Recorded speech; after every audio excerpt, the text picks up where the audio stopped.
In California, a skier was treated to quite a shock as he almost collides with a brown bear skiing down a slope. Tahoe bears are known to roam the ski trail as part of their hibernation path. No people or bears were hurt in the incident. More details on this later in the news.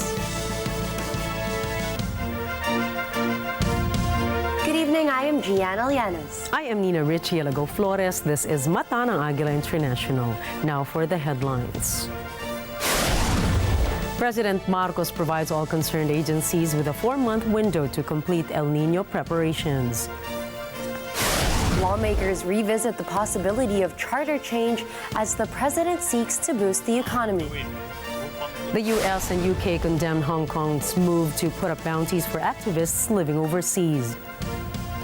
2 micro-earthquakes rattle Mexico's capital, making that 3 rumblings in 2 weeks. And the LA Dodgers officially introduced their newest superstar, leaving the sports world divided.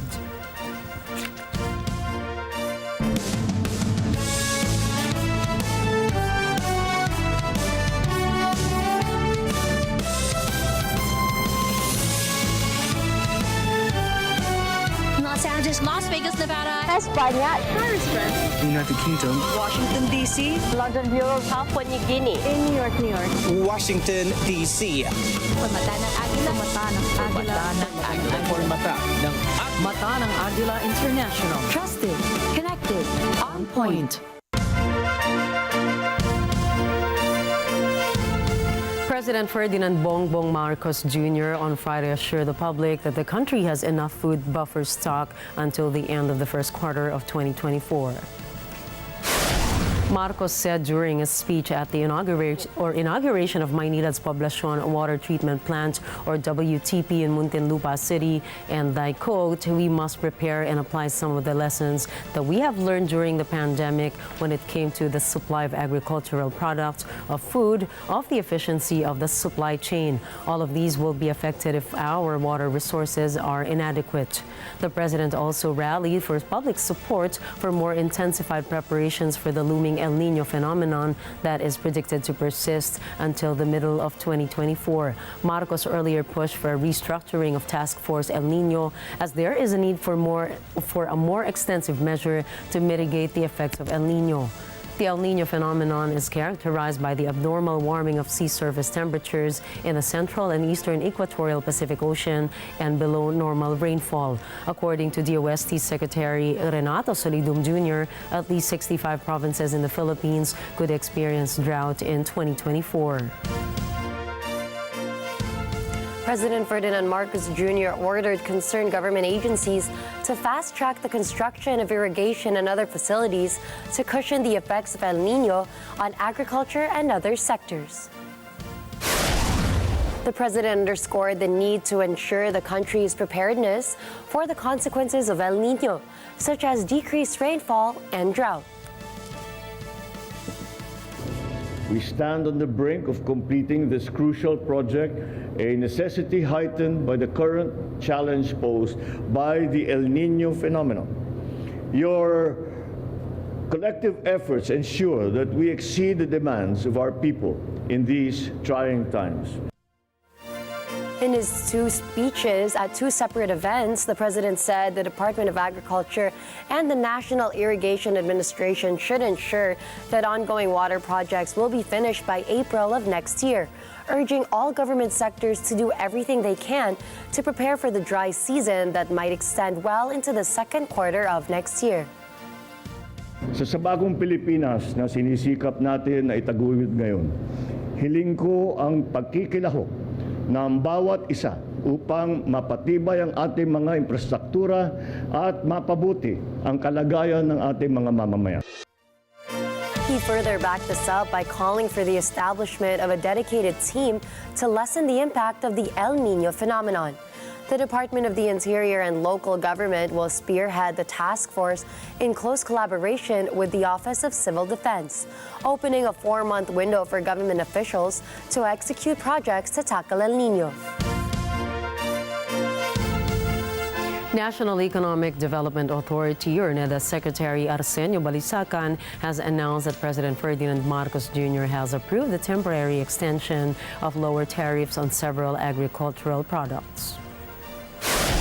The extension is seen as a response to ongoing global market challenges, particularly issues related to supply. Under the extension, the tariff rates for these products will be reviewed on a semi-annual basis. The proposed extension of the reduced tariffs will help ensure an adequate supply of agricultural commodities and maintain stable and affordable prices, thereby better managing potential inflationary pressures. This decision has been praised by the British Chamber of Commerce in the Philippines, as it has stimulated meat exports from the UK to the country and has become the second largest market for UK pork exports following China. President Ferdinand Marcos Jr. has expressed his intention to promptly sign the 2024 General Appropriations Bill into law once it reaches his desk and before the holiday season. Speaking at an event in Muntinlupa City, President Marcos emphasized that he is awaiting the final bicameral conference committee report on the proposed 5.768 trillion peso national budget for 2024. He expects the bill to be signed before the holidays, noting that he foresees no issues with the proposed budget spending for the upcoming year. The 2024 budget is equivalent to 21.7% of the gross domestic product and represents a 9.5% increase from the 2023 budget of 5.268 trillion pesos. This budget aligns with the 8-point socioeconomic agenda supporting the goals of the Philippine Development Plan 2023 to 2028 for a future-proof and sustainable, vibrant economy. A labor group has raised concerns about social unrest, joblessness, economic dislocation, and the collapse of the sugar industry if the price of sugar continues to plummet. Farmers attribute the decline in sugar prices, currently ranging between 2,300 to 2,500 pesos per 50 kilogram bag, to importation. The reported prices are significantly below the expected level of 3,200 pesos, which would provide producers and small farmers with a comfortable profit margin. Save the Sugar Industry Movement convener Wenny Sancho blames the oversupply on the government's sugar import liberalization policy, leading to more supply without a corresponding increase in demand. He emphasizes the alarming impact of the policy on agrarian reform beneficiaries, small farmers, and industrial and mill workers dependent on the sugar industry. Sancho calls for unified action to avert a potential disaster affecting around 65,000 sugar farmers and 500,000 sugar workers nationwide.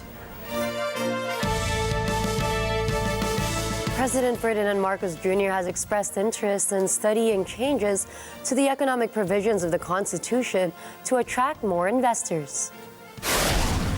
Lawmakers in the House of Representatives plan to revive discussions on amending the 1987 Constitution next year, and President Marcos has voiced his primary interest in making the Philippines more investor-friendly. Senator Robin Padilla, who chairs the Committee on Constitutional Amendments, stated that the House plan faces challenges in the Senate. However, he expressed support of the House-pursued amendments through a People's Initiative, one of the three ways to amend the Constitution, along with Constitutional Convention and Constituent Assembly. Padilla has also filed an amendment proposal to extend the terms of office for senators and other public offices to allow elected officials to effect long-term, meaningful changes. Presidential Anti-Organized Crime Commissioner PAOCC Undersecretary Gilbert Cruz did not provide words regarding the processing and reporting the undesirable aliens from the Philippines. PAOCC officials revealed that the government is spending millions of pesos to process and deport illegal Philippine offshore gaming operator workers. Recently, the government has deported about 180 POGO workers who were arrested in Pasay City for lacking proper immigration and labor documentation. Undersecretary Gilbert Cruz said that the government is forced to spend millions of pesos for the care and deportation of Chinese workers. However, he did not provide the exact cost. Cruz said the 180 180 Chinese workers have been the largest batch of deportees to date failed to present their employment permits when ASEAN has since blacklisted these individuals from re-entering the country. He also cited some instances in which aliens they were trying to deport had come up with schemes to keep them in the country.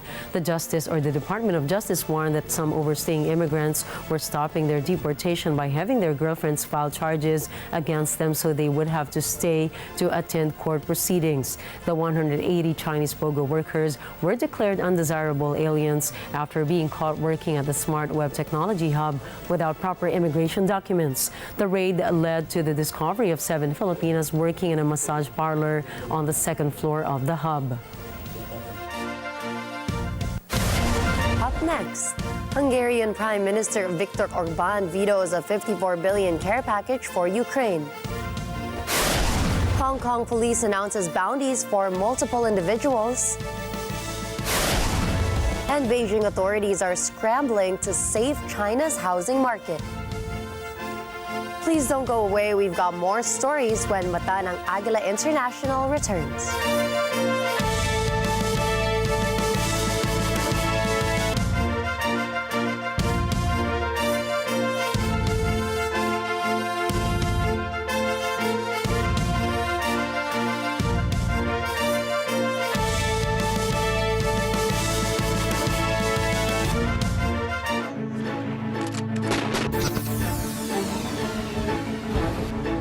Problema parang ang hirap ng huminga, di ba?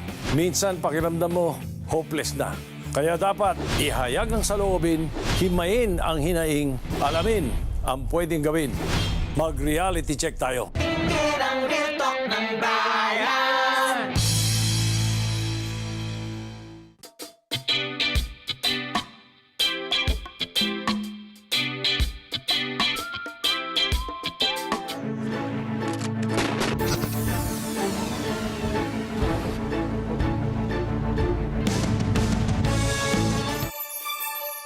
Sa kanyang walang sawang paghahatid ng ngiti sa atin kada umaga, ang ating ka-Net 25 na si Pia Guanyo Mago ay nominado sa isang prestihiyosong parangal. Congratulations, Miss Pia Guanyo Mago! Nominated as Best Talk Show Host, Asian Television Awards. Ang pagkilalang ito ay patunay lamang ng inyong sipag at dedikasyon sa pagpapasaya sa bawat Pilipino. You make us proud, ka-Net 25.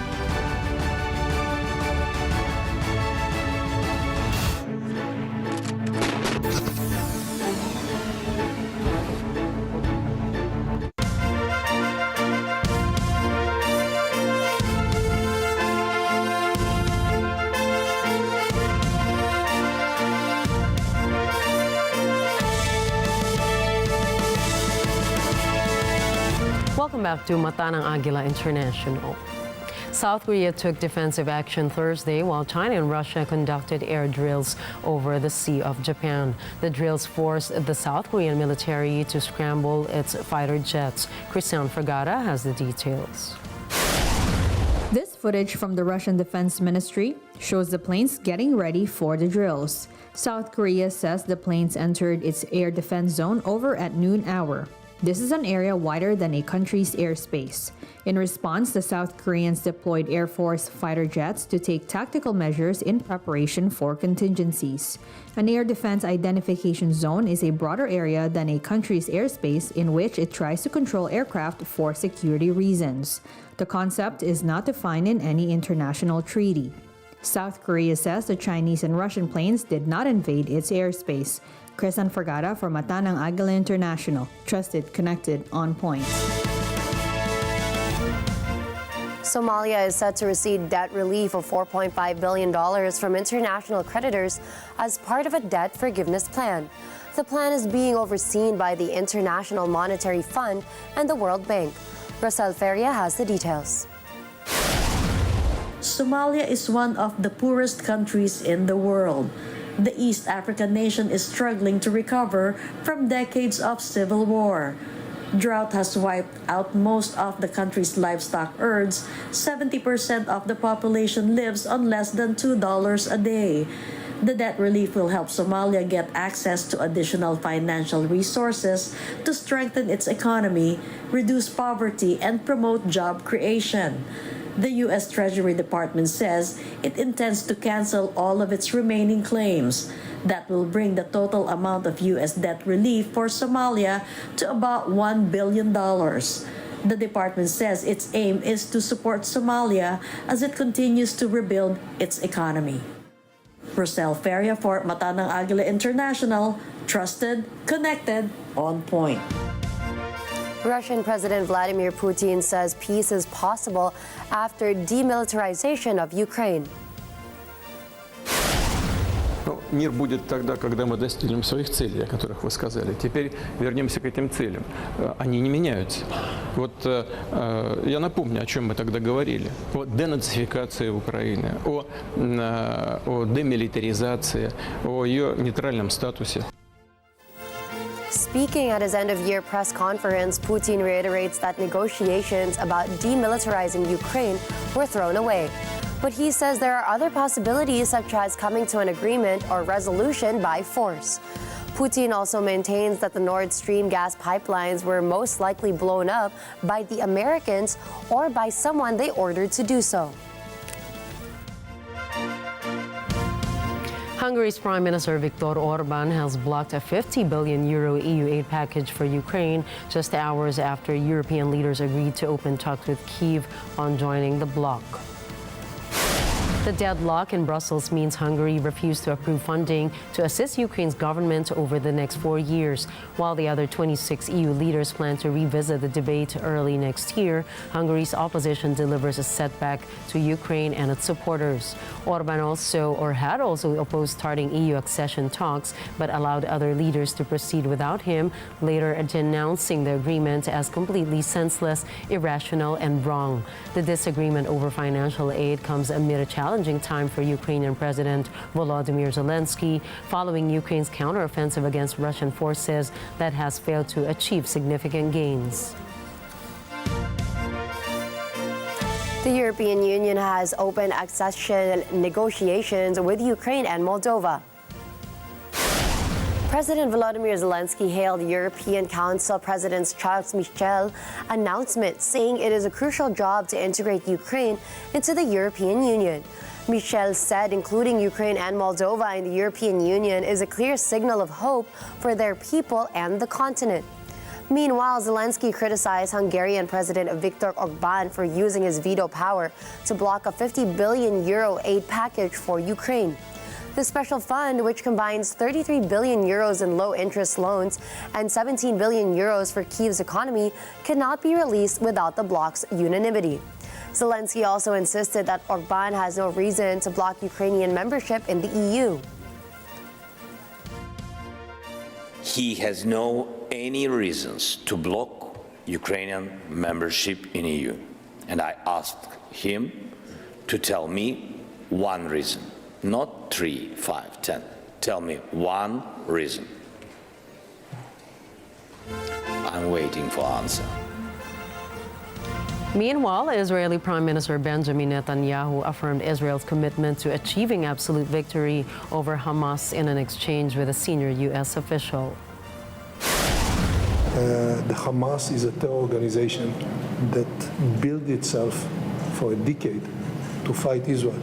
And they build infrastructure under the ground and on the ground, and it is not easy to destroy them. It will take and require a long period of time. It will last more than several months, but we will win and we will destroy them. Israeli Defense Minister Yoav Gallant indicated that the conflict might extend beyond several months, citing the complexity of Hamas's underground and above-ground infrastructure. These remarks from the Israeli government served as a direct response to the Biden administration's call for de-escalation, following U.S. President Joe Biden's warning of diminishing international support for Israel earlier in the week. U.S. National Security Advisor Jake Sullivan is also scheduled to meet with Palestinian Authority leader Mahmoud Abbas, focusing on ongoing efforts to rejuvenate the state.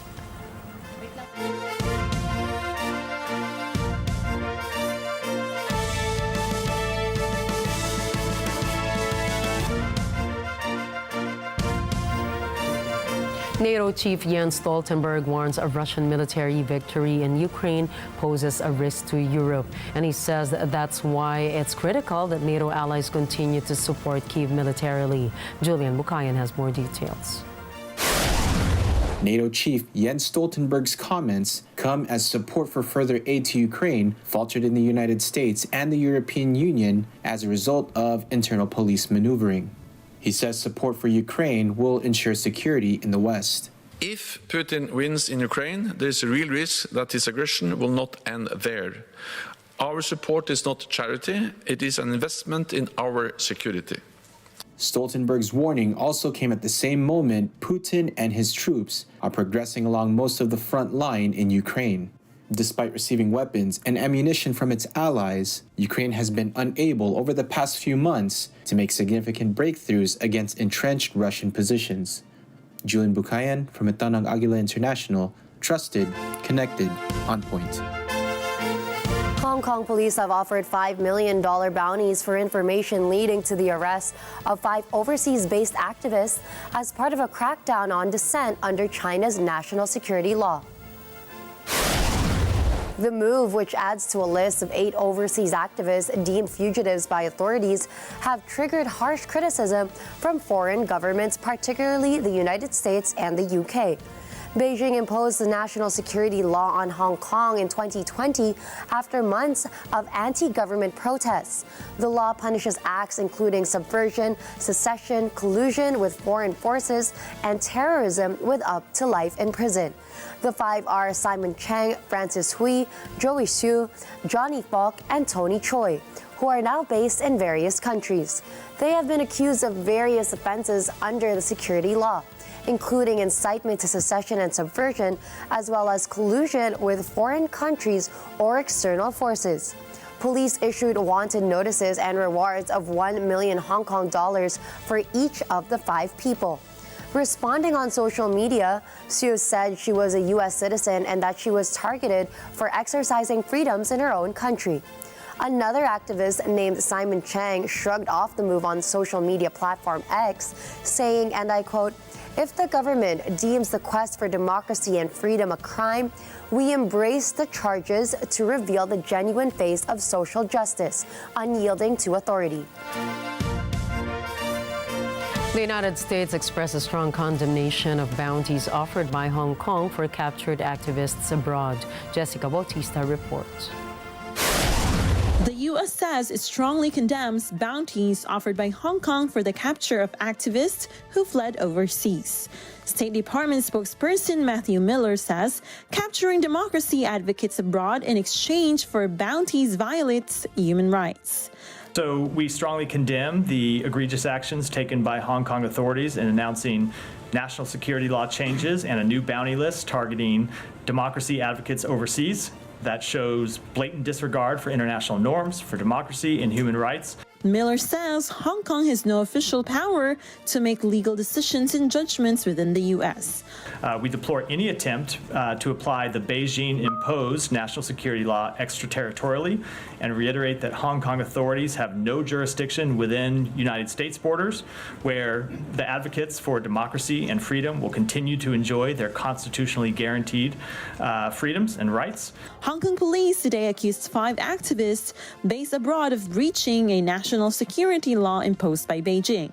The Hong Kong government offered a 1 million Hong Kong dollar or $128,000 US reward for information leading to the arrest of each fugitive. Jessica Bautista for Matanang Agila International. Trusted, connected, on point. Invictus Energy has unearthed large oil deposits in Zimbabwe, paving way for energy landscape. RT correspondent Keith Baptist reports. Landmark discovery that could rewrite Zimbabwe's energy landscape. Invictus Oil and Gas Exploration Company has confirmed the presence of natural gas in Mzarabani, an area located in the Kabora Bassa Basin, northeast of Zimbabwe. This significant development has ignited hopes for energy independence, economic growth, and job creation in the country. The discovery was made at the Mukuyu 2 well following drilling activities that started in September 2023. We spoke to the managing director of the firm contracted by the Zimbabwe government to undertake this project, and this is what he had to say. Look, basically it's a no-brainer that any new discovery, be it gas or any other mineral commodity, it adds to the basket from which the country can tap from a mineral extraction point of view. More importantly, the gas will enhance the capacity of Zimbabwe to be energy sufficient, and we hope that we will not only be energy sufficient as a country, but will probably be a net exporter of energy. So this is quite significant, and we think it's a game changer for the economy of Zimbabwe, as we now have a completely new commodity being added to the basket of our mineral endowment. And it is our hope that we'll have enough resource to feed Zimbabwe, but to also feed the rest of the region. And their reports were very clear that the Cabora Bassa Basin is more of a gas play than an oil play. We are very happy with either gas or oil or both. The coming months will be crucial in determining the true impact of this monumentous discovery.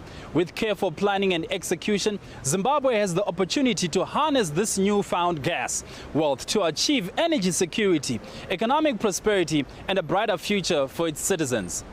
For RT in Harare, Keith Baptist. U.S. President Joe Biden has told Israel to scale down its offensive against Hamas in the near future. It's the latest call for Israel to reduce the number of casualties or civilian casualties in its war with Gaza. Thomas Eyelikeness reports. The White House wants to see an end to scenes like this, where schools, hospitals, and people's homes are destroyed in blitzes like this. Tension has been building over the last several days between Israel and the White House as Biden has publicly criticized Israel. On Tuesday, Biden told donors at a fundraising event that Israel could lose global support over what he called indiscriminate bombing. And yesterday, the president told reporters after an event at a medical research center that Israel should tone down its offensive in Gaza. I want them to be focused on how to save civilian lives. Not stop going after Hamas, but be more careful. That message is one that Israeli Prime Minister Benjamin Netanyahu doesn't want to hear. Despite the shift in tone in his remarks, Biden continues to reassure Israel that American support for the Jewish state has not diminished. The U.S. is pushing for an early end to the war after Israel's defense minister told a top American official the conflict could drag on for several more months.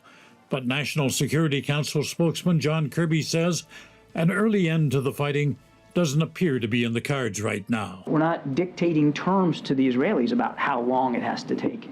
It has to take as long as they feel they need to take to be able to eliminate this threat. But obviously, we all want it to be over as soon as possible. Kirby adds that National Security Advisor Jake Sullivan spoke with Netanyahu about the next phase of Israel's military operation.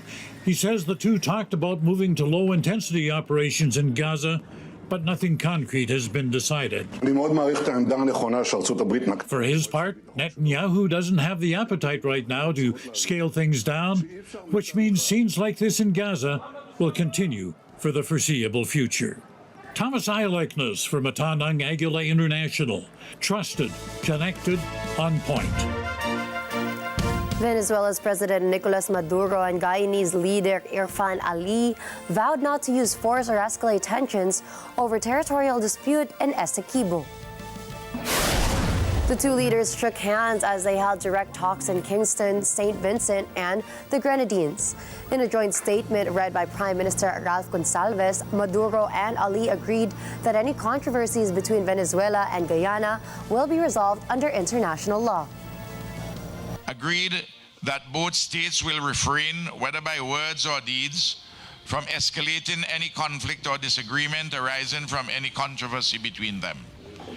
The two states will cooperate to avoid incidents on the ground conducive to tension between them. Essequibo is a 160,000 square kilometer region generally recognized as part of Guyana. But reheated tensions came after when Venezuela revived its claim to the territory in 1962, as well as the discovery of significant oil reserves in Essequibo in 2010. Maduro's government also conducted a referendum to annex the Essequibo area. Guyana sought the help of the International Court of Justice, or ICJ, to settle the case. Ali's government also expressed concern when Maduro said he would authorize oil exploration in the Essequibo. This Thursday's high-level meeting also noted Venezuela does not recognize the ICJ. Maduro admitted the Essequibo meeting with Ali was intense, but he thanked the Guyanese leader for his frankness and willingness to have ample dialogue. Ali, on the other hand, averred that Guyana has no other ambitions but to pursue peace with Venezuela. In that meeting, En esa reunión, I outlined once again yo he esbozado nuevamente Guyana's clear position. la clara posición de Guyana, That is, lo que es we are que a peace-abiding country and people. somos un país y pueblo We have no other ambition y no tenemos otra ambición than to pursue the peaceful coexistence sino de proseguir la convivencia pacífica with Venezuela con Venezuela. and every country in this region. He also reassured investors, which include ExxonMobil and Chevron, that Guyana has the right to approve and issue any license within their territorial space and sovereign space. Gonsalves said Venezuela and Guyana will continue their dialogue in Brazil within the next 3 months. Both states agreed to meet again in Brazil within the next 3 months or at another agreed time to consider any matter with implications for the territory in dispute, including the above-mentioned update of the Joint Commission.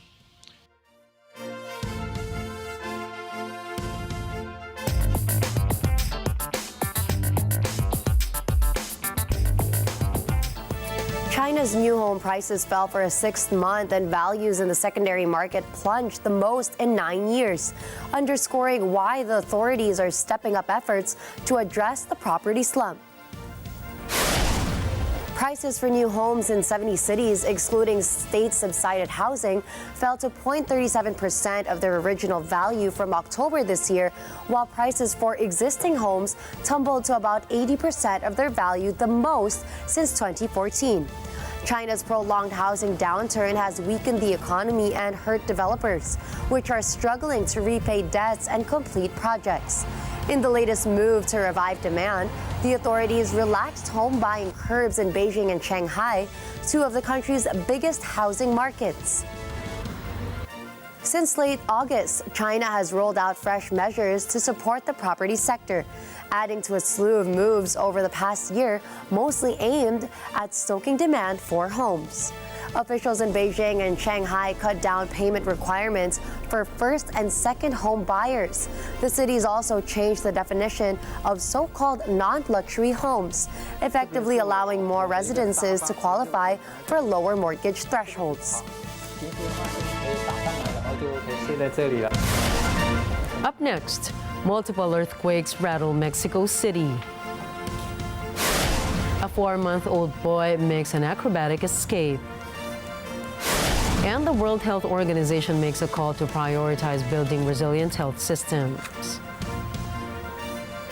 Please don't go away. We've got more stories when Mata ng Agila International returns.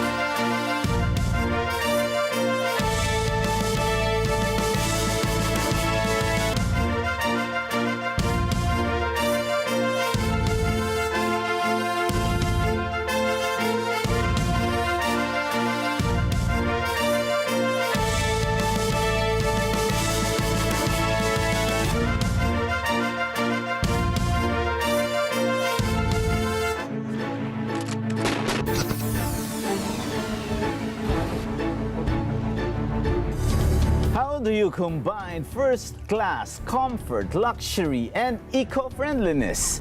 North Diamond has made that possible as the startup consumer goods trading firm brings us exclusive European-made beddings and homewares par excellence. With a commitment to excellence and a passion for sustainability, they have created a brand that's as eco-friendly as it is indulgent.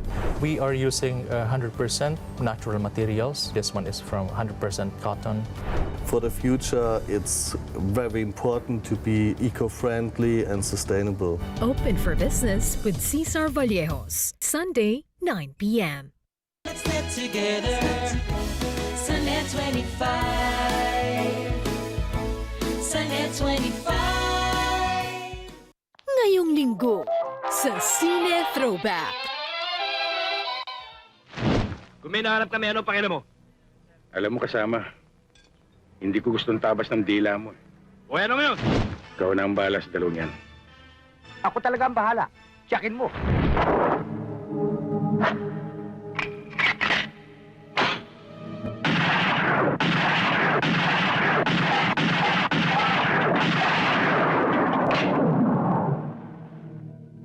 Ngayong linggo, alas 12 ng tanghali.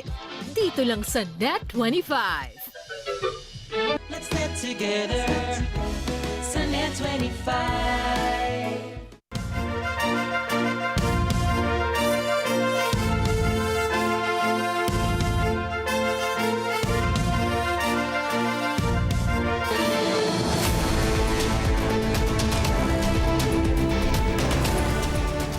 A drone strike has injured Al Jazeera's Wael al-Dahdu in southern Gaza on Friday. Initial reports say that the attack was carried out by IDF troops targeting a school on Khan Yunis. The journalist was struck by shrapnel in the hand and waist area while reporting near Haifa school. Authorities say that he is now in stable condition. Some tense moments in Mexico City Thursday as two micro-earthquakes rattled the city. There are no reports of injuries. Naya Dames has the details. People in Mexico City fled their homes and offices and took to the streets when they felt the tremors shortly after 2 p.m. on Thursday. The shakers lasted about 2 minutes. Several residents said the tremors felt stronger and lasted longer than the previous earthquakes. This is the third earthquake in less than 2 weeks to shake the Mexican capital. The tremors caused damage to some buildings near the epicenter, about 10 kilometers from Mexico City. The quakes measured less than 4 on the Richter scale. They did not activate Mexico City's earthquake alarm. Naya Dames from Atanang Agila International. Trusted, connected, on point. Security forces in South Africa arrested scores of people Thursday in a crackdown on illegal mining. Dozens of army and police search shacks detained suspects and seized mining equipment in the Soul City settlement west of Johannesburg. Arlene Ocampo reports. More than 70 people have been taken into custody. A police spokesman says most of them are undocumented immigrants. Thousands of illegal miners operate in the mineral-rich country. The Johannesburg region is dotted with slag heaps, shafts, and deep trenches left by generations of miners whose arrival in a gold rush in the 1880s led to the birth of the city. Access to the old mines is often controlled by gangs that sometimes fight for territorial control. Amid high unemployment, illegal immigration and rampant crime have become key political issues ahead of general elections next year. President Cyril Ramaphosa says people are tired of crime and criminals operating without impunity. South Africa has one of the world's highest murder rates, and only 1 in 5 slayings is solved. Arlene Ocampo for Atanang Agila International. Trusted, connected, on point. In Tennessee, a miraculous tale emerged as a 4-month-old boy defied the destructive force of a tornado that demolished his family's mobile home. Sydney Moore, the child's mother, recounted how the tornado violently upended their residence, tearing off the roof and lifting the bassinet with her son inside. Despite the chaos, her boyfriend, the child's father, attempted to secure the bassinet but was caught up in the swirling vortex. Moore, in another room, made a split-second decision to shield their other son by jumping on top of him just as the walls crumbled around them. They found themselves under the collapsed trailer, but Moore managed to push them out to safety. In a desperate search lasting 10 minutes, the family located the younger son lying in a fallen tree amidst pouring rain. All family members survived the ordeal with cuts and bruises, though their home and belongings were irreversibly destroyed. Albania's constitutional court has temporarily halted the ratification of an agreement between Tirana and Rome, which was designed to process asylum applications for migrants arriving in Italy by sea in Albania. Albanian Chief Judge Olta Zakash stated that the court will assess whether the agreement violates Albania's constitution and has been put on hold pending a public hearing on the 18th of January. As a result of this decision, the parliamentary vote on the deal, initially scheduled for Thursday, will not take place. The timing for the vote remains uncertain, likely to be determined after the court's deliberation in January. This postponement follows a petition from the opposition, which contends that the agreement contradicts both Albania's constitution and international law. Announced in November, the 5-year deal proposed Albania as the host for up to 36,000 migrants annually, with the objective of offering shelter to individuals attempting to reach Italy without proper documentation. The opposition asserts that accommodating migrants in this manner would infringe upon the rights guaranteed by the Albanian constitution. The World Health Organization is calling on governments to prioritize building resilient health systems. This to safeguard the health and well-being of all people everywhere. Jeff Sanidad reports. On Universal Health Coverage Day, the World Health Organization underscores the need to invest in resilient health system. World Health Organization Chief Dr. Tedros Adhanom Ghebreyesus says these health systems should be based on strong primary health care. This, Dr. Tedros says, is the most inclusive, equitable, and cost-effective path towards universal health coverage.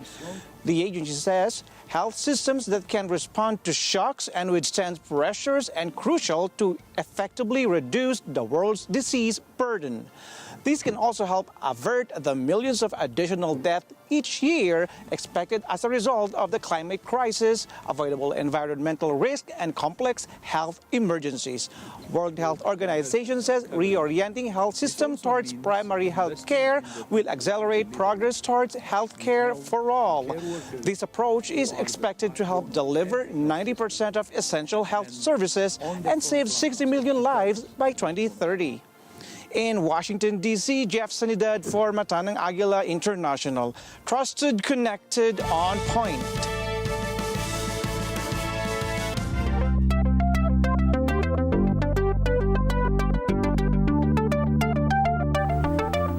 Jeff Bezos' Blue Origin aims to launch its new Shepard rocket for the first time next week. The space company's launch window on December 18 marks a suborbital rocket's return to flight. The new Shepard rocket went into a 14-month hiatus due to a mid-launch failure during its mission on September 2022.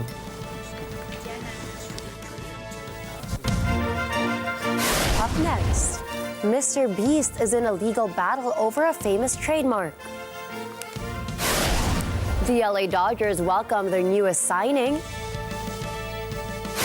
And fans of the hit series The Crown may be treated to more than what they expected. Please don't go away. We've got more stories when Mata ng Agila International returns.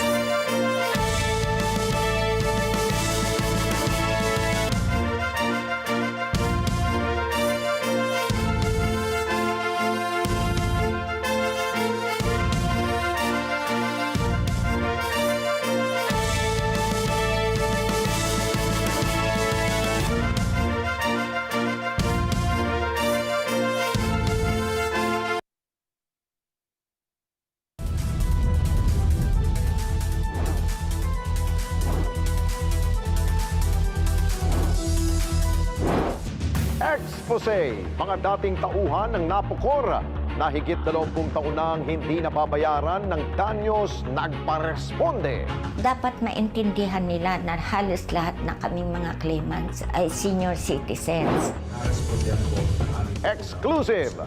Ang paghahanap ng King's Empire Corporation ng mga taong tutulungan sa kanilang paggaling at medical mission isinagawa sa Net25. Hindi lamang po 10 ang pipiliin natin ngayon, kundi 20 po na mapabilang sa ating Lingap ka Kings. Isa pang exclusive, senior high school student. May malaking bukol sa mukha. Rerespondihan na. Sabado, alas 6 hanggang alas 7 ng gabi. Ito ang Responde. Mata ng mamamayan. Let's get together. Sunday 25. Sunday 25.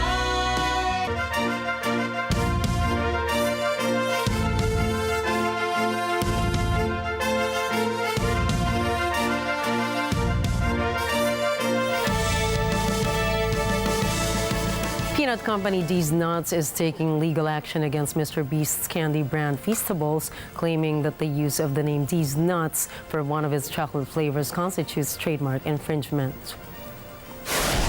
Brian De Torre, the founder of D's Nuts, established the flavored peanut company over a decade ago, intending to pay tribute to his grandmother, Adeline Damore. In the lawsuit, D's Nuts asserts that the humorous similarity in branding is not amusing to them.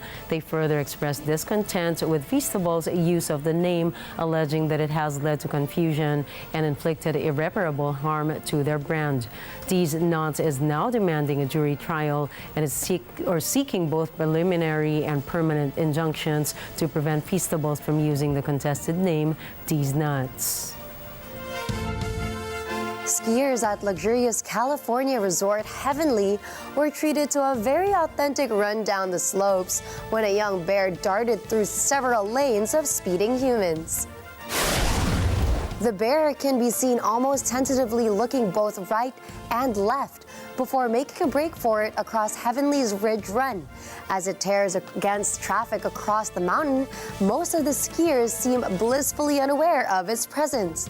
The videographer nearly collides with the bear, but they just managed to clear one another. The skier reported that he didn't realize it was a bear until it was too close. Luckily, he managed to get an astonishingly close shot of the cub in the process, tracking it off the slope and down a snowy bank.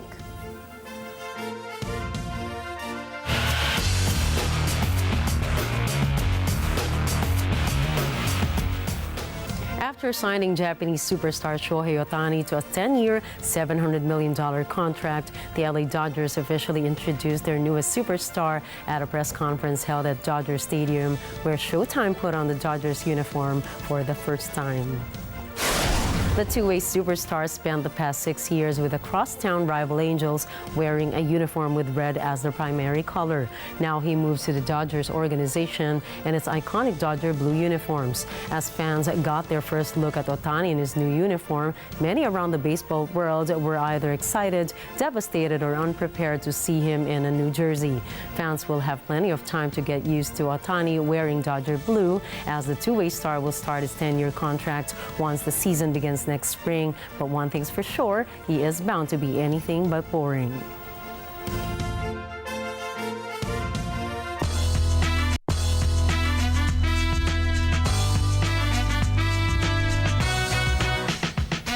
Before his debut performance as Marvel Comics Blade, watch Mahershala Ali as he gives his signature deep and brooding performance in Leave the World Behind. But if you're into a more Korean type of vibe, we've also got you covered. Stephanie Mayo has the scoop. Leave the World Behind. Now streaming on Netflix is the apocalyptic psychological thriller Leave the World Behind, based on the 2020 novel by Rumaan Alam. Starring Julia Roberts, Mahershala Ali, Ethan Hawke, and Kevin Bacon, the film boasts terrific performances, but some viewers might be discouraged by the story's slow pace and vague ending. While the film provides very little explanation to the viewer's questions, it still provokes discussion on relevant themes. Hopeless. The 2023 South Korean neo-noir thriller film follows a teenage boy longing to escape a violent environment. Stylish and tense, this crime drama may be bleak, but Kim Chang-hoon's impressive debut, which screened in this year's Cannes Film Festival, provides cinephiles with another moody thriller and a haunting piece of film genre. Now showing in cinemas. Stephanie Mayo for Mata ng Agila International, trusted, connected, on point. Now that the Crown series is over, fans are wondering if there are more stories left to tell. The final episodes of The Crown are now streaming on Netflix, finally closing the epic retelling of the British royal family that spanned 80 years of history in 6 Emmy-winning seasons. The last episodes of the 6th and final season of The Crown are now on Netflix, ending the chapter of the life of the late monarch, Queen Elizabeth II. But with the events of the last episode taking place in 2005, fans are wondering if there's more stories to tell. The Crown creator Peter Morgan announced in 2022 that Season 6 would be the series' last. But speaking to Variety earlier this year, Morgan said he is considering continuing the franchise with a prequel series. Last year, Deadline reported that Netflix was in early-stage planning with the Crown production company Left Bank Pictures about a prequel series, which would focus on history of some 5 decades before the events in The Crown and cover the late Victorian era when Queen Victoria reigned. However, these are all reports, and as of today, there are no confirmations about a prequel. And we're finally headed for the weekend. Yeah, happy weekend. Happy weekend. To end the week, here's a quote from Calvin Cardoza Brodus Jr., also known by the name Snoop Dogg. Sometimes a loss is the best thing that can happen. It teaches you to what you should have done next time. I can admit I'm an extremely competitive person, so I hate losing. But I find that every time I always, as the quote says, find a way to be better the next time. It's something we need to experience. Yes, and it's a lot like making mistakes. You have to pick up from where you fall and then do better next time. And it hurts in the moment, but then does. eventually you're going to understand. Trust us. And that's a wrap for tonight's news. Catch the latest updates on our social media channels. I am Gianna Llanes. I am Nina Richie Alago Flores. This is Mata ng Agila International. Trusted, connected, on point.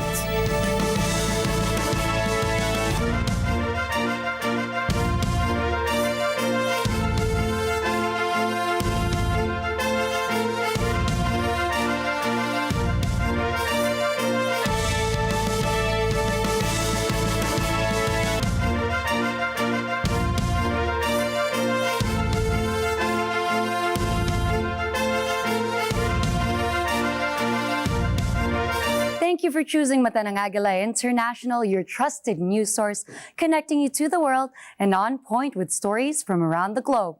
Follow, like, and subscribe to @Net25 TV.